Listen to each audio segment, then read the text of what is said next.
This video is with respect to the questions within the AirList application. The AirList application has 3 levels. From at the top, there are 8 categories. As you can see here are the 8 categories. Then beneath each one of those, there is some fraction of the 100 questions of the next level. And then the next level and the final level below that is the items, which are the International Deceased Resolution Standards items available on death.org. There's 941 of those at launch. So we're going to talk about the questions today. So as you can see in these 8 categories, at the top it says all categories, 100. That means there are currently 100 questions, which is all of them, that have not been answered or closed out.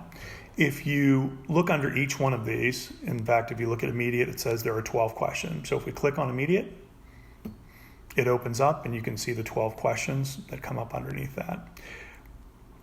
For each one of those, we're going to answer one and show you what the impact is. So for A, for our deceased, did they pass in another city? We're going to say no, they didn't. So when we do, the white box at the top is going to become 99 because we've now just answered one of the questions.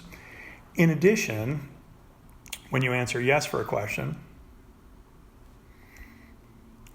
it stays open because though you've answered it, it's currently being worked on. So it's within your workspace.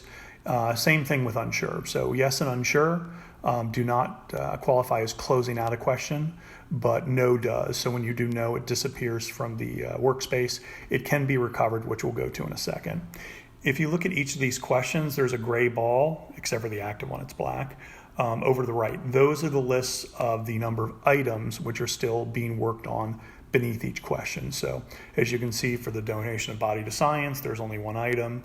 For the plans for organ tissue donation, there are 5. So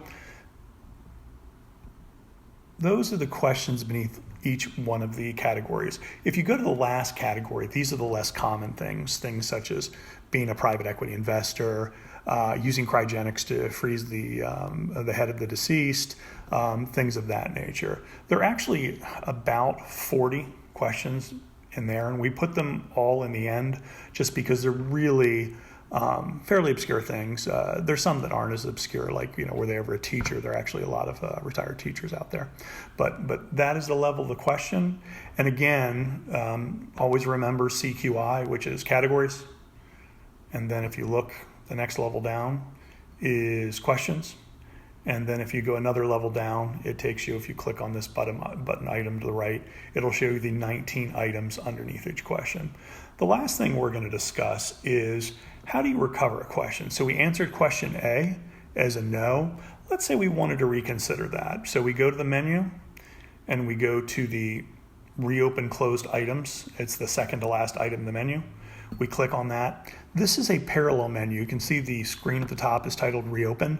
This is a menu that's almost exact structure as the home page, except for it's going to have any item that's been answered, possibly no or closed out, or any question that's been answered no, and any item that's been closed out or not applicable.